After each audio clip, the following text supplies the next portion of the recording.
je ne veux pas rejeter cette question, mais c'est une question qui est en fait beaucoup plus complexe que ce qu'elle n'y paraît. Parce que, de toute façon, votre désir, c'est toujours le désir de l'autre, c'est toujours un désir qui vous est donné par quelque chose de désirable à l'extérieur, que ce soit dans les injonctions de vos parents, la façon dont ils vous traitent comme garçon, comme fille, la façon dont ils projettent sur vous d'autres personnages que vous-même, un grand-père disparu, une grande-tante qui a eu telle et telle trajectoire. On est fait de ça.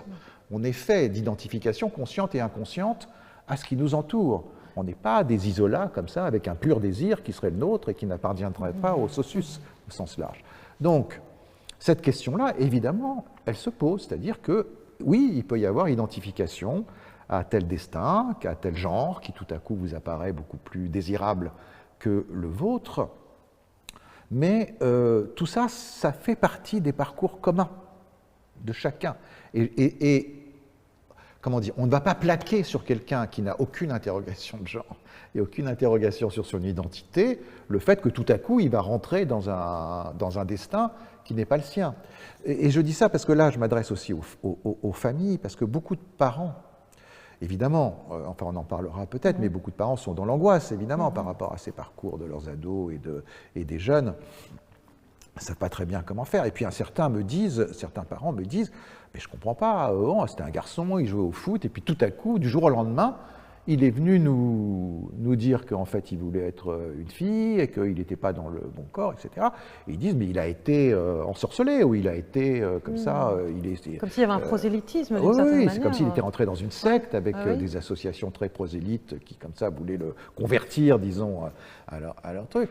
Mais en fait...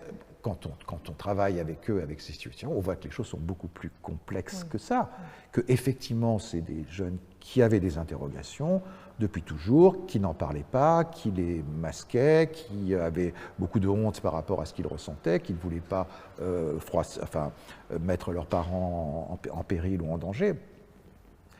Voilà, mais encore une fois, je crois que la leçon de tout ça, c'est qu'il faut prendre du temps, enfin surtout pour des mineurs bien évidemment, il faut prendre du temps, il faut organiser les prises en charge, il ne faut pas que les choses soient faites n'importe comment. Il est hors de question qu'un mineur de 15 ans qui tout à coup dit je suis une fille, hop, on se jette sur lui avec des hormones et de la chirurgie. Donc tout ça, et on a besoin aujourd'hui de dispositifs qui permettent de prendre le temps, tous ensemble, en concertation, avec les associations, ça je l'ai toujours fait, avec les personnes concernées, et aussi qu'il y ait une réflexion politique et éthique sur ces questions-là.